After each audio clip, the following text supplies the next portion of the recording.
രജനിക്ക് എനിക്ക് മനസ്സിനും ശരീരത്തിനും കുറച്ച് വിശ്രമം വേണമെന്ന് തോന്നുന്നു. അതുകൊണ്ട് കുറച്ച് ദിവസത്തേക്ക് പുറത്തെവിടെങ്കിലും മാറി താമസിക്കണമെന്ന് കരുതുന്നു. പിറന്നാൾ ആഘോഷത്തിനും മറ്റുമുള്ള പണം മിസ്റ്റർ പ്രകാശിനോട് വാങ്ങിക്കുക. എല്ലാം ഭംഗിയായി നടത്തുക. ഒന്നിനും കുറവ് വരുത്തണ്ട എന്ന് രാജശേഖരൻ. അല്ല, ഈ എഴുത്ത് എന്റെ കയ്യിൽ തന്നെ തന്നയച്ച് എന്തുകൊണ്ടാണെന്ന് മനസ്സിലാവുന്നില്ല. ഇതെവിടെ വെച്ചാണ് തന്നത്? ഓഫീസിൽ വെച്ച് എഴുതി തന്നിട്ട് അവിടുന്ന് എന്നെ കാറ് കയറിപ്പോയി. ആ ശരി, മിസ്റ്റർ പ്രകാശിപ്പിക്കുള്ളൂ. ഓ,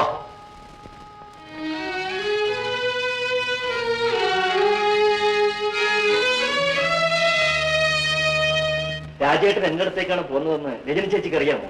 നീ പോടാവുന്നു. ഞാൻ എവിടെ പോകുന്നു അവളെന്തിനാ അറിയുന്നത്? എന്തിനാണ്? രാജേട്ടന്റെ ഭാര്യ ആയതുകൊണ്ട്. എന്തായാലും കൊള്ളാം.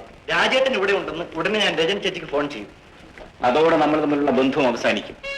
പിന്നെ നമ്മൾ തമ്മിൽ കാണുകയില്ല. എന്താ രാജേട്ട ഇങ്ങനെ? അച്ഛനും പറയുന്നത് എന്തൊക്കെയോ കുഴപ്പങ്ങളുണ്ടെന്നാണ്. എന്താണെന്ന് അച്ഛനും പറഞ്ഞുകൂടാ? എന്നോടെങ്കിലും തുറന്നു പറയൂ, എന്താ സംഭവിച്ചത്? അതൊന്നും നീ അറിയണ്ട. നീ എന്നല്ല, ആരും അറിയണ്ട. ആ, ഞാനൊന്ന് പുറത്തേക്ക് ഇറങ്ങിയിട്ട് വരാം. ഏതായാലും കാപ്പി കുടിച്ചിട്ട് പോവാം. ആണുങ്ങൾ ആരെങ്കിലും 6 മണിക്ക് ശേഷം കാപ്പി കുടിക്കൂ?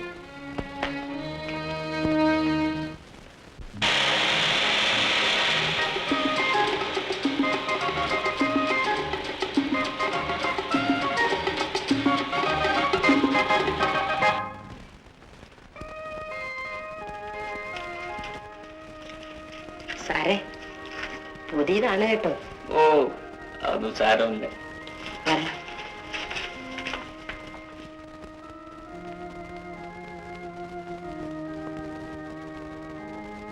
സാർ ഈ റൂമിലേക്ക് പോയിക്കൊള്ളണം.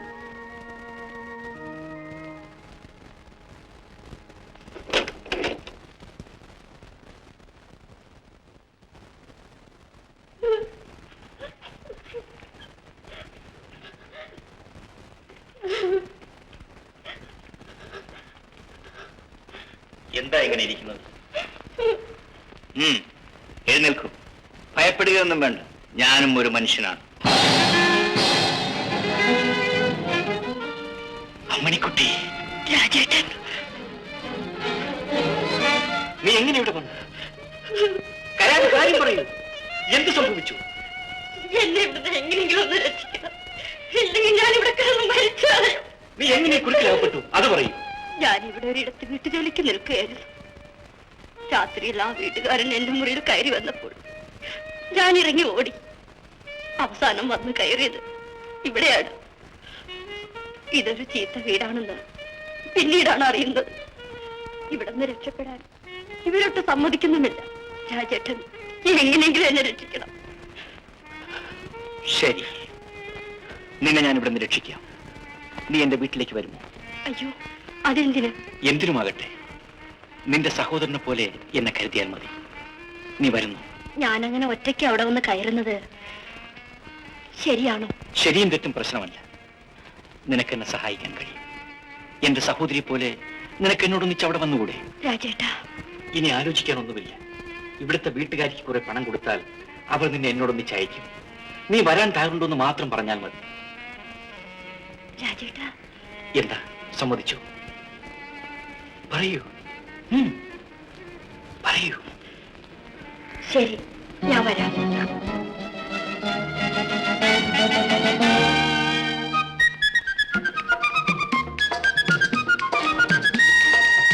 അല്ല രജനി, രജനിയുടെ ഹസ്ബൻഡ് എവിടെ? കാണുന്നില്ലല്ലോ.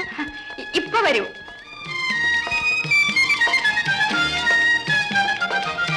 സമയം കഴിഞ്ഞിരിക്കുന്നു. ഇനി കാത്തിരുന്നിട്ട് കാര്യമില്ല. നമുക്ക് തുടങ്ങാം. വരൂ.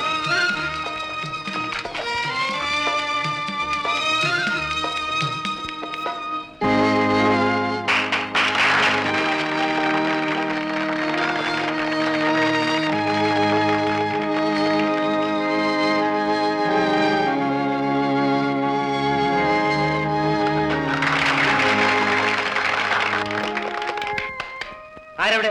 കൊക്കാക്കോല കൊണ്ടുവാ. ഇരിക്കുമല്ല.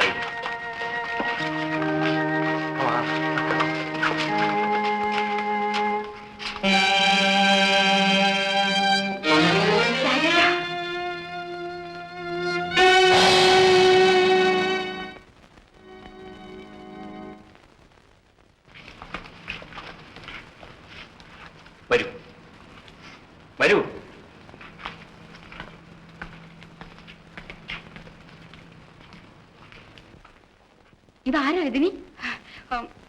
ഞങ്ങളുടെ ബന്ധുവാ. എന്നാലും ഇത് കുറെ കടന്ന കൈയായിപ്പോയി.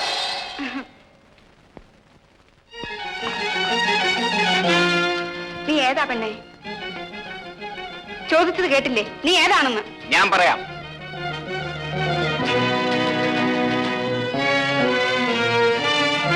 Thank you very much.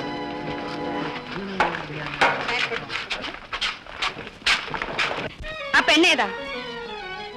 എന്റെ ഒരു കൂട്ടുകാരി. കൂട്ടുകാരിയെന്ന് വെച്ചാ? എല്ലാ അർത്ഥത്തിലും. മനസ്സിലായില്ല. വിശദമായി അറിയണോ? ആ, അറിയണമല്ലോ. ഞാൻ കോഴിക്കോട് വരെ പോയിരുന്നു. അവിടെയുള്ള മോശമായ ഒരു വീട്ടിൽ നിന്നും ഇവളെ ഞാൻ വിളിച്ചുകൊണ്ട് വന്നു. എന്താ മതിയോ? Are you satisfied? അവിടം വരെ നിങ്ങൾ എത്തി അല്ലേ? എന്റെ പിറന്നാൾ നിങ്ങളാണ് ആഘോഷിച്ചത്. ശങ്കരൻകുട്ടി, ഊണെടുത്ത് വയ്ക്കുക. എനിക്ക് അമ്മണിക്കുട്ടിക്കും വേഗം വേണം. എടി പെണ്ണെ, നീ ഇവിടെയല്ല കിടക്കേണ്ടത്. വാ, കാണിച്ചു തരാം. പായം തലേനെ ഒന്നും വേണ്ട. വാ, നീ വാ. വാടി, കേറി വാടി. ഒറ്റയ്ക്ക് കൊണ്ട് തള്ളിയിരിക്കുന്നു. വാ. നീ ഇവിടെയാണ് കിടക്കേണ്ടത്.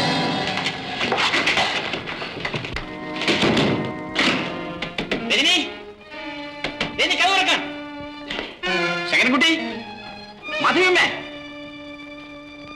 അവരൊക്കെ പോയോ? അവരൊക്കെ അന്തസ്സായിട്ട് ഞാൻ അയച്ചിട്ടുണ്ട്. ഇത് വല്ലതും അവരോട് പറയാൻ കൊള്ളാവോ? നമ്മൾ അറിയിച്ചില്ലെങ്കിൽ തന്നെ അവരറിഞ്ഞു കാണുകയല്ലേ? അതെല്ലാം ബുദ്ധിപൂർവ്വം ഞാൻ കൈകാര്യം ചെയ്തിട്ടുണ്ട്.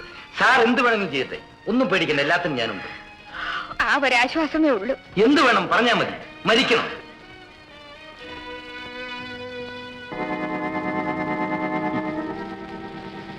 ഓഹോ, ശരി. നീ ഇവിടെ എവിടെയും പോയി കിടന്നോളൂ.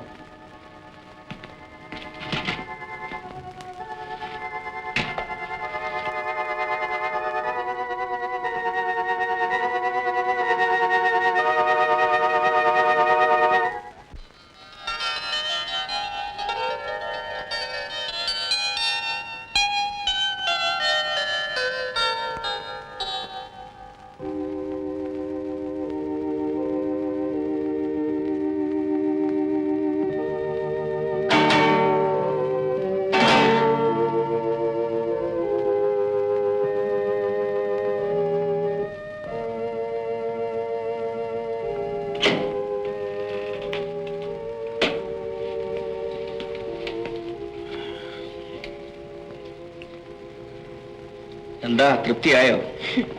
അങ്ങോട്ട് ഞാനല്ലേ അത് ചോദിക്കേണ്ടത്. ആ, എനിക്ക് തൃപ്തിയായി.